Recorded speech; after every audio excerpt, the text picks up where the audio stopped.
Yeah.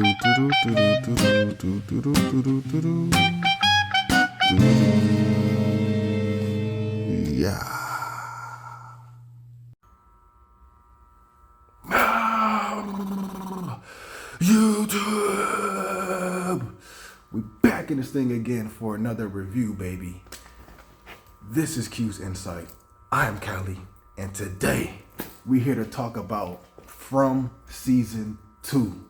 Let's go. Alright, now if you've been to this channel before, you already know how we do it. We started off with the premise, 3 favorite scenes, the grade, and then we to the next one, right? So again, we're talking about From Season 2. Now, I already did my review for From Season 1. That's already up on my channel, and I had to do my review for From Season 2, of course, now. And preferably we get a From Season 3, and that way I'd be able to do it the regular way, because right now, I'm reviewing the whole season. You know what I'm saying? Like for the first video, that was the whole season. For the second video, which is the second season, I'm doing the whole second season. And then, like for the third season, I can at least, because I don't know if they do it episode by episode release, or it's just all released all at one time. Because when I was able to watch From, automatically you were just able to binge it because it was out for a while. So I don't know if like when it does newly come out, like if there's a season 3, I don't know if it's gonna be automatically just ready to binge all of it. And if it is, I'll still probably do like episode by episode review. Or if not, I'll just watch the whole thing and do it like this. We'll see how it goes. But yeah, what I'm saying, this is the season 2 review for From. Okay. Now, like in the last video for the season 1, I'm not gonna tell you every single aspect of what's going on in this show. I feel like that's something that you guys will come to learn to find out on your own if you're interested in watching this show, and then also if you haven't been watching the show, you already know what I'm talking about, right? But I don't want to spoil everything, and then also there's a lot of stuff to talk about, like even for the From Season 1 video that I did, I didn't tell you everything about that, and even I did that was on purpose. But even there was things that I left out that I did want to tell you about. So that's just how much there's just so much lore for this show. You feel me? It's crazy, man. But that was for the first video. So we're handling that. We got season 1 out, this is season 2. So I'm gonna try to tell you some things. If it's something that I want to remind you of that I should have said in the first video, I will say it now. And then also, like I said, I'm just mainly focused on season 2 right now. And so here we go. So for this season of From, what we have the whole gang tackling is, you have, first of all, we already have those trees that transport people to anywhere, the Anywhere tree, right? I think that's what it's called. And by the end of season 1, Boyd was transferred to a kind of like something that looked like it looked like he was down inside of like a well or a chimney. You know what I'm saying? Like that's how it looked. And it was crazy because he had just stepped into the Anywhere tree. I don't know, was it the Anywhere tree that he went into? It was either the Anywhere tree or just that place where he found the rooms. Okay, either one. Because I think there's ways to transport or no, it was the Anywhere tree. It was the Anywhere tree. I'm sorry, it was the Anywhere tree. Okay, so because he took the Anywhere tree, he went to this like place where we didn't know where he was at, and we still don't know at this point for what I'm talking about just right now at this second. But like he's like in a well, okay, and then what happened to you're like, what happened to Sarah? Is she gonna be where he's at, or is she gonna be somewhere else? So what ends up happening is Boyd hears a voice coming from up above, and you're not sure if this person is real or not. Turns out that this person is real. I'd say, it's hard to tell, bro. It's hard to tell, but for what we know, he was real. You know what I'm saying? It definitely wasn't no imagination. Like it was able to interact with Boyd. So you know what I'm saying. But either way, you had the situation of him meeting this character named Martin. Now Martin was chained to like this wall, and he's very very much old. You can tell a lot of time has passed by. He hasn't been eating type stuff because he's chained up on a wall, and he has. We come to find out that he has a disease. He has these worms that crawl within his body, right? And he ends up talking to Boyd and basically tells him, I know about this place. You feel me? Just a lot of things. Like he knew what was going on, and it's just strange because it's like you don't know who this person is. You don't know how long they've been there, and then also at first you didn't even know if they were real. You know what I'm saying? I still don't know if it's real. Like I said, like even though he had interaction with Boyd, I still don't know if he was real. Like, I don't know. But and then he talks about these other monsters that are scarier than the screamer monsters. Okay, so we're like, yo, like what? Another set of monsters, bro. And he's just telling them about this music box, and when the music stops playing, bro, like get out of here, get out of Dodge, because that's when they come for you.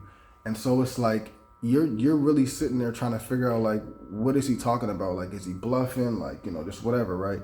But it ends up being that there are other monsters, or even if it's not other monsters, there are other things that just take other have other powers. They affect you differently. Like, you have the physical monsters of the land, and then you have like monsters that are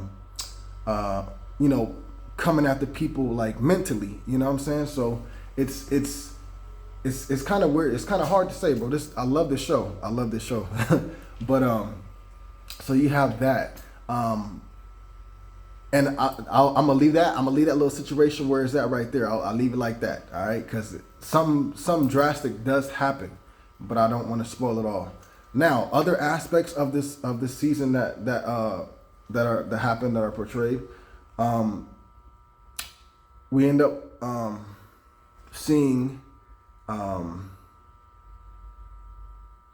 that there is another group that's headed into town. That was the ending of the last season. But the beginning of this season, of course, is them coming in. It's a bus full of people. Now, there's a specific character on there. I can't remember his name, man.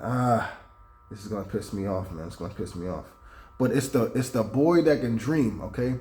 Now, while they're on their way to the town, he ends up having a dream, a horrible dream, and he's seeing these images, these things happening, and it's of what will happen if they go to that town. Lo and behold, they're in the town. They're stuck there. It takes some time for the people to realize that they're stuck there, but eventually they do, and then they get settled in. Some go to the continental or continent. I don't know. I think it's called the Continental. And then some go to just the town where Sheriff Boyd and everything like that is, right? Also within this, we have serious altercations that happen within this season, and one of the things that does happen is Ellis gets stabbed and is hurt pretty bad, right? And it just, I'll leave it like that, all right? We have the character Jade. He is progressing more and more and trying to get these answers, and just getting lost within the voices and just like these I don't know if you want to say images, whatever he's seeing, like, but he's getting more and more into it. So Jade is definitely a special character, because I feel like all the characters that are in this show, if they hear voices, or if they're passing out, like like there's something special about them, because that doesn't happen to everybody. You know what I'm saying? That doesn't happen to everybody. And it may not be the best experience, but there's something special about these people. It has to be. At the end of the day, it has to be, right? There has to be a reason why they're choosing these certain individuals over some certain other individuals, right? But dang, man, my dread is thinning like a month. All right, but anyways, so we have that situation going on. We have a situation of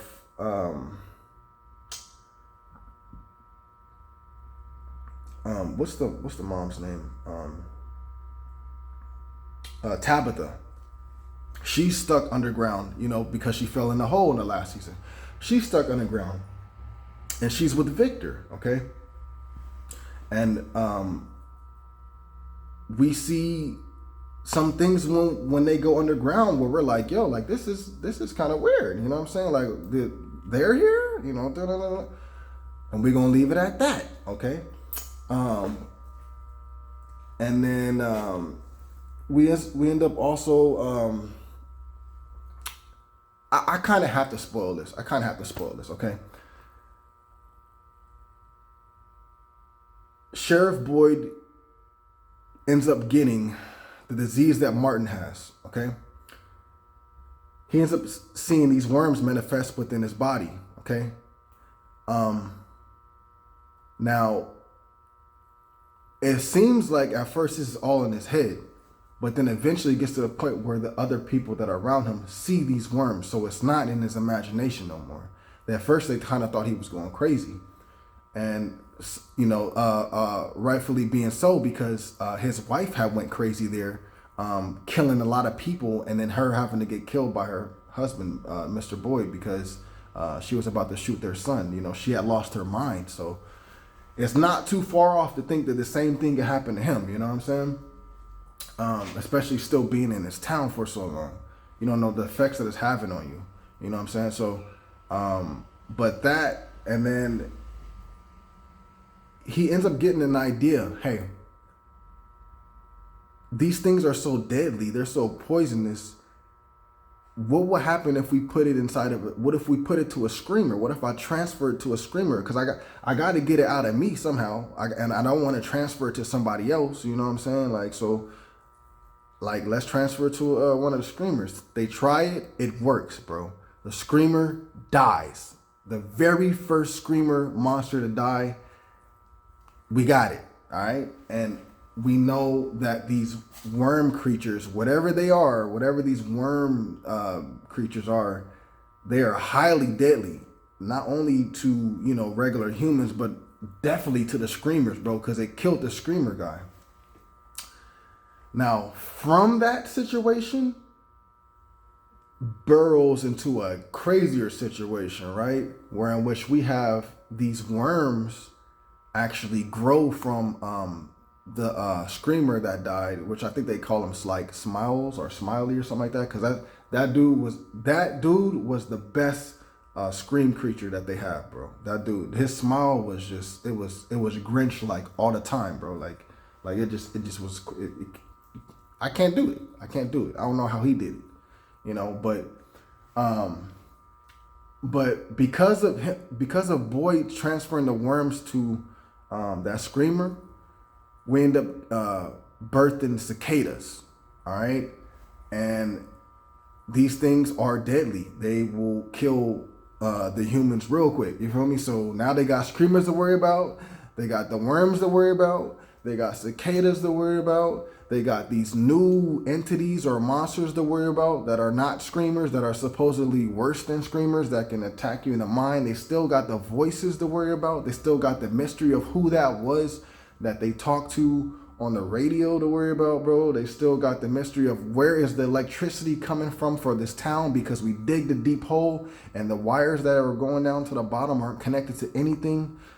We still got the regular situations. Where are these animals coming from? Where are the animals now? Why are we running out of animals now? Is it because we made the island mad? Because we tried to contact somebody to get off the island and the island knew it, or the entity knew it, so it made this supernatural storm and messed everything up. And then also, not only that, but took away the availability for animals, you know what I'm saying, so they can eat, or just, however it may be, so it just...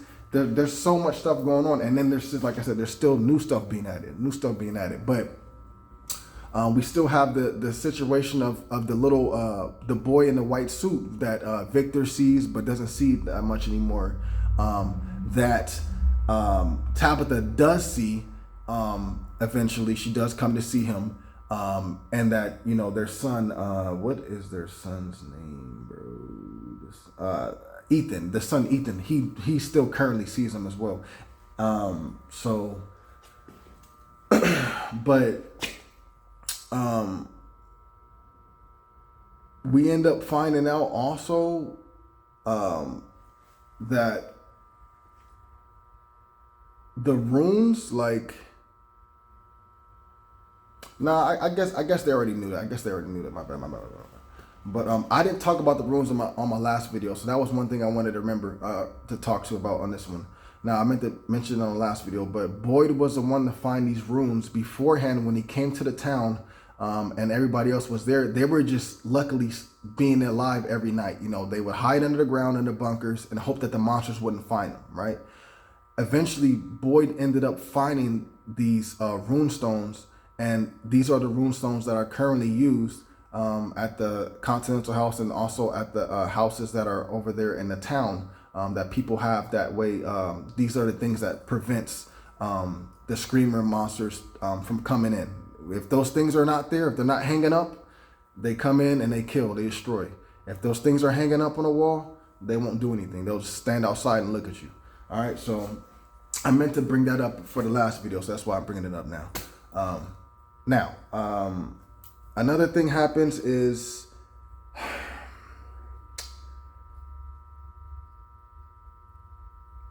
like, I don't know, should I really say that? Well, ends up being tension between the Matthews family, somewhat within the season. Eventually things simmer down. We also come to find out that I believe her name was Bianca, right? Is that her name? Ellis's girlfriend. I think her name is Bianca. But if it's not, I'm sorry, shorty. But Ellis's girlfriend is pregnant. Okay. Boyd's like Parkinson's disease. I think that's what that was. But his disease, whatever he had that his dad used to have, whatever, it's progressing and getting worse. I'm trying to not tell you everything, but I'm trying to tell you enough, you know what I'm saying? So you can kind of be interested in it. And then towards the end, we do see that a certain somebody is transported somewhere, and it's not from going inside the anywhere tree, it's by different means. And when that certain someone wakes up where they're at, we don't know where they're at. And I'm gonna leave it at that for that situation, okay? I think it's enough to spoil it, you know what I'm saying? Like I kind of showed you some things that are kind of told you about some things that are reoccurring in this season from the last season, and also told you about some things that are new. But hopefully that was something, you know, interesting enough, intriguing enough to pull you in to make you go watch season 1 and 2. You know what I'm saying? Hopefully it is. If not, I enjoyed it. You know what I'm saying? So, but that's basically that. I guess I could do 3 favorite scenes. Definitely, and it'll be out of order and definitely be spoilers, but definitely when Boyd transferred the worms into the screamer and it died. Dope. Very dope. Another one of my favorite scenes, like I said, this is spoilerish. This is the very ending where we see Tabitha get pushed out of the tower that she was having the dreams about this whole time. Like most recently, she was having dreams about. She finally goes into this tower because she sees the boy in white, follows him. He's basically trying to lead her to safety, and he gets her to the very top of the tower, and then he pushes her out. And as you're thinking like, oh no, she's dead, she wakes up somewhere else. Like either that she woke up, like really woke up, and she was like really asleep this whole time. Maybe she was dreaming, or maybe everybody was dreaming. Like, I don't know, but it's a mind blowing type of situation to happen at the ending of the of season 2. So I like it. I love it. So that'll be my second favorite scene. My third favorite scene, bro, would definitely have to be I mean, mostly seeing like Boyd and Ellis when they make up, like when they become like father and son again, like truly, you know what I'm saying? Because Boyd is about to be making his way out somewhere, and then Ellis gets confronted by his girlfriend, and she makes him go do it, and he does it. But all in all, he did want to go go apologize to his dad and get things right. But I just thought that was cool. You know, it showed so much growth. You know, these two came in to this town loving each other. You know what I'm saying? And then through being in this town, they ended up, you know, having a divide. You know what I'm saying? And then, you know, still being in this town to have them come back together. You know, Ellis is about to have a son or a daughter soon. So, you know, this is a beautiful thing. And also, we don't know how bad Boyd's situation is as far as like his disease. How much longer will he be able to be Sheriff Boyd? You know what I'm saying? So it's really cool to see them be able to come to amends with each other, right? Like men, like not even like men, like real father and son should do. You know what I'm saying? So I thought that was cool. So that'll be 3 of my favorite scenes. I know it wasn't anything drastic or crazy, but, you know, still 3 of my favorite scenes. There's still a lot of other things that happened that were really cool in the season, but I just wanted to I chose those things, right, to talk about for my 3 favorite scenes. Now for the grade for this, like I said, season 1, bro, crazy. And y'all already heard my grade for that. Now we on to season 2. So the grade for this, I enjoyed this pretty much just as much as the first season, if not more. Specific things that happened that really made me amped for this show and amped for what could happen in season 3. So, you know, I really got to say, this show really doesn't have too many flaws for me. So it's hard for me to be picky. Like, I know other people are like, I'm not getting no answers, and then I just keep on getting questions and la la la la. Bro, that's what shows are. If they tell you everything, like, it ain't gonna be a show. You feel me? So they gotta reel you in slowly, you know? But on the real, I'm gonna give this season a 9.8 out of 10. All right, 9.8 out of 10. So just shy of perfect, but still 9.8 out of 10. All right. If you guys saw this season, let me know what some of the things that are going around in your head. What are some of your questions? What were some of the things that you want to be answered that weren't answered? What's your favorite season thus far? Season 1, season 2. Do you still want there to be a season 3? Let me know about that in the comments down below. All right. And if you haven't seen it and you do go see the show because of this review, put that down in the comment down below. All right. But that's it for right now, y'all. All right. Please remember to like, subscribe, and share. As always, baby, this is Q's Insight. I am Cali. Until next time.